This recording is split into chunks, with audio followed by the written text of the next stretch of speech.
This lesson is about dinosaurs in the Bible. The sound recording you just heard is the T-Rex from the Jurassic Park movie.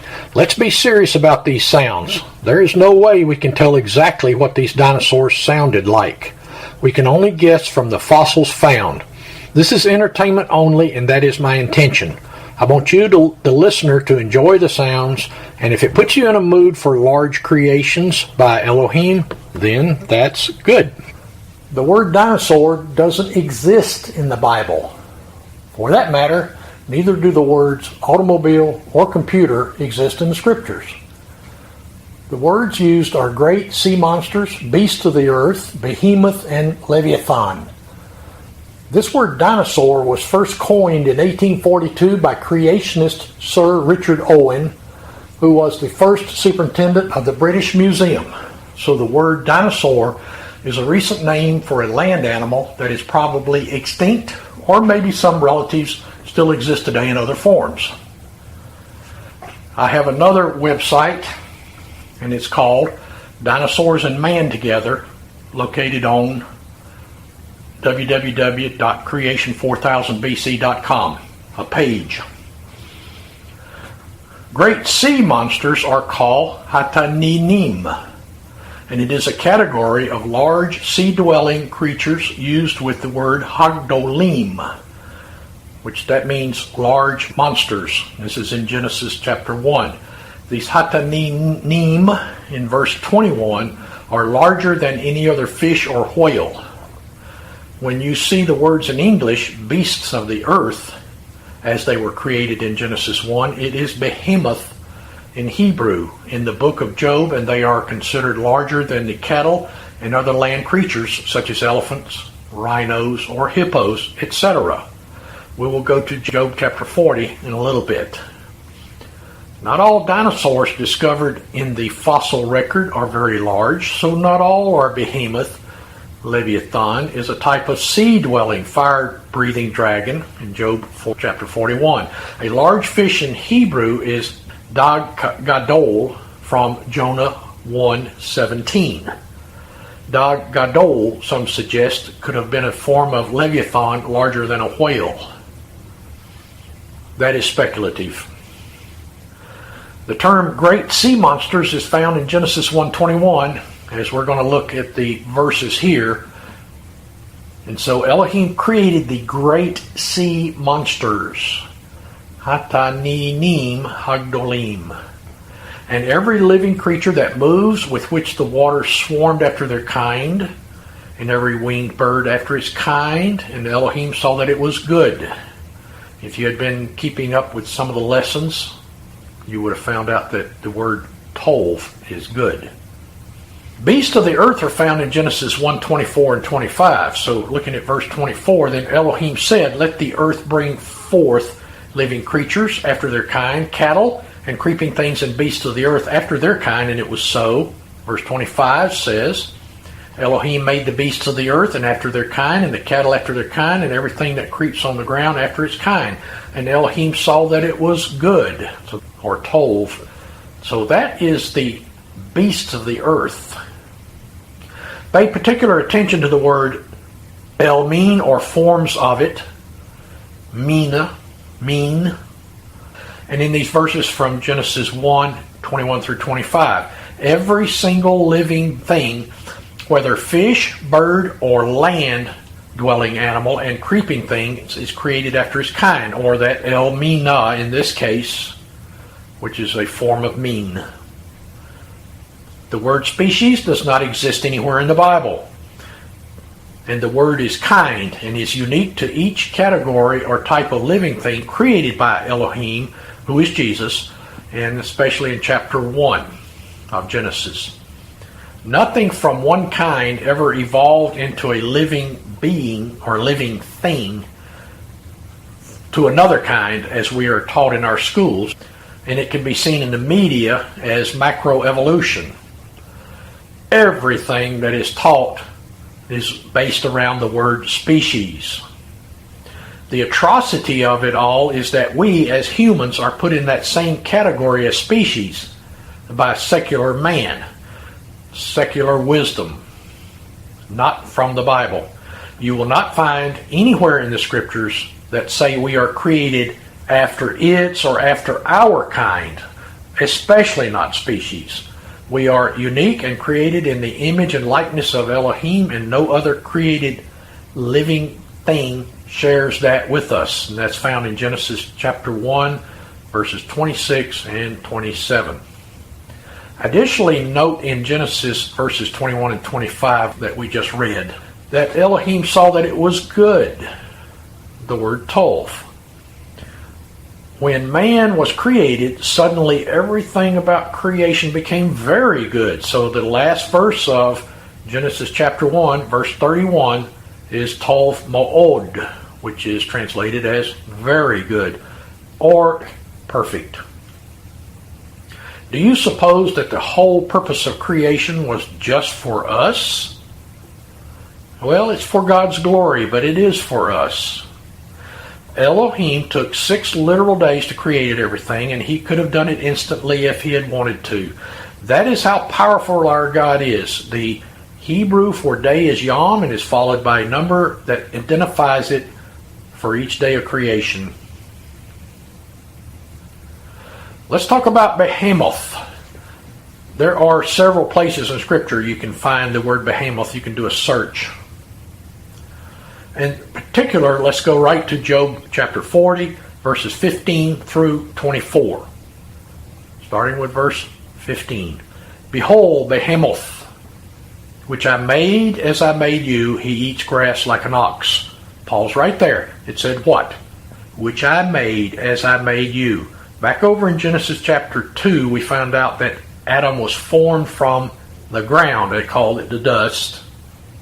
And also later, before Adam names the animals that are brought before him, that it is said that they were formed from the ground also. That is the Adamah, which means ground. And also he eats grass like an ox. Now, let's back up for a minute and think about this. Job is a contemporary, as many believe, of around the time of Abraham. So how long ago was that? 4,000 years. That is post-diluvian, or after the flood. Verse 16. We need to look at this behemoth in great detail. Let's see what the rest of the verses in Job 40, 15 through 24 have to say. Behold, his strength is in his loins, and his power in the muscles of his belly. He makes his tail stiff like a cedar. The sinews of his thighs are knit together. His bones are tubes of bronze. His limbs like bars of iron. Verse 19. He is the first of the works of God. Let him who made him bring near his sword. For the mountains yield food for him, where all the wild beasts play. Under the lotus plants he lies, in the shelter of the reeds and in the marsh.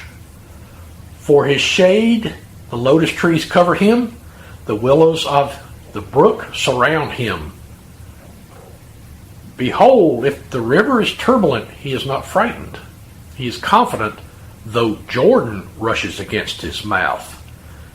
Can one take him by his eyes, or pierce his nose with a snare? I like that in the next to last verse, verse 23, when it talks about the river Jordan. But over in verse 17 of this Job chapter 40, what kind of animal alive today has a tail like a cedar? No elephant, rhino, etc. looks anything similar to what is described in this chapter 40, except for a type of large dinosaur discovered in the fossil record. Some say sauropod. The rest of verse 17 and 18 are interesting as well. Verse 24 explains the difficulty of capturing or taming this animal. Now let's go on to the Leviathan. We go to chapter 41. And this is a little bit lengthy. Starting with verse 1. Can you draw out Leviathan with a fish hook, or press down his tongue with a cord? Can you put a rope in his nose, or pierce his jaw with a hook? Will he make any pleas to you? Will he speak to you soft words? Will he make a covenant with you to take him for your servant forever? Will you play with him as with a bird? Or will you put him on a leash for your girls? Will traders bargain over him? Will they divide him up among the merchants? Can you fill his skin with harpoons, or his head with fishing spears? Lay your hands on him. Remember the battle. You will not do it again. Behold, the hope of a man is false. He is laid low even at the sight of him. No one is so fierce that he dares to stir him up. Who then is he who can stand before me? Who has first given to me that I should repay him? Whatever is under the whole heavens is mine. Verse 12. I will not keep silence concerning his limbs, or his mighty strength, or his goodly frame. Who can strip off his outer garment? Who would come near him with the bridle? Who can open the doors of his face? Around his teeth is terror. His back is made of rows of shields, shut up closely as with a seal. One is so near to another that no air can come between them. They are joined one to another, and they clasp each other and cannot be separated. His sneezings flash forth light, and his eyes are like the eyelids of the dawn. Out of his mouth go flaming torches. Sparks of fire leap forth. Out of his nostrils come forth smoke, as from a boiling pot and burning rushes. His breath kindles coals, and a flame comes forth from his mouth. In his neck abides strength, and terror dances before him. The folds of his flesh stick together, firmly cast on him and immovable. His heart is hard as a stone, hard as the lower millstone. When he raises himself up, the mighty are afraid. At the crashing they are beside themselves. Though the sword reaches him, it does not avail, nor the spear, the dart, or the javelin. He counts iron as straw, and bronze as rotted wood. The arrow cannot make him flee. For him sling stones are turned to stubble. Clubs are counted as stubble. He laughs at the rattle of javelins. His under parts are like sharp potsherds. He spreads himself like a threshing sledge on the mire. He makes the deep boil like a pot. He makes the sea like a pot of ointment. Behind him he leaves a shining wake. One would think the deep to be white-haired. On earth there is not his like, a creature without fear. He sees everything that is high. He is king over the sons of pride. A fire-breathing dragon? I thought that was a myth or a tale included in children's stories or in the movies. Here it is, right out of Job 41, verses 18 through 21. They actually existed. By careful reading of all chapter 41, you see the enormity and size of this beast. He is also very difficult to kill, capture, or tame. Like I said, Job could have lived around the time of Abraham. That's about 4,000 years ago, definitely after the flood. God was telling Job all about the large beasts he created that sound like dinosaurs or dragons, called Behemoth and Leviathan. So could dinosaurs have been on the earth during Job's time, or Abraham's also? I just mentioned in the beginning of this, you can go to the page on the website, www.creation4000bc.com, and read Dinosaurs and Man together to get more information. In Isaiah 27, verse 1, he is also mentioned, Leviathan, as a great sea monster. In that day the Lord with his hard and great and strong sword will punish Leviathan, the fleeing serpent, Leviathan, the twisting serpent, and he will slay the dragon that is in the sea. So it is definitely called a dragon. Psalm 74, I don't have it here in front of me. It is interesting, but both sea monsters, the names Hataninim and Leviathan, are mentioned in verses 13 and 14. Charles Darwin got it wrong, and unfortunately large numbers of people get it wrong, along with many Christians. I would not like to tell God, and Jesus in particular, the Creator, and this is Colossians 1:16, also John chapter 1, that he is the Creator, and I would not like to tell him I don't believe his word. You can see how the son of the founder of the Institute for Creation Research views the problem. Go to ICR and look up heresies. Type in the word heresies. Thank you for listening.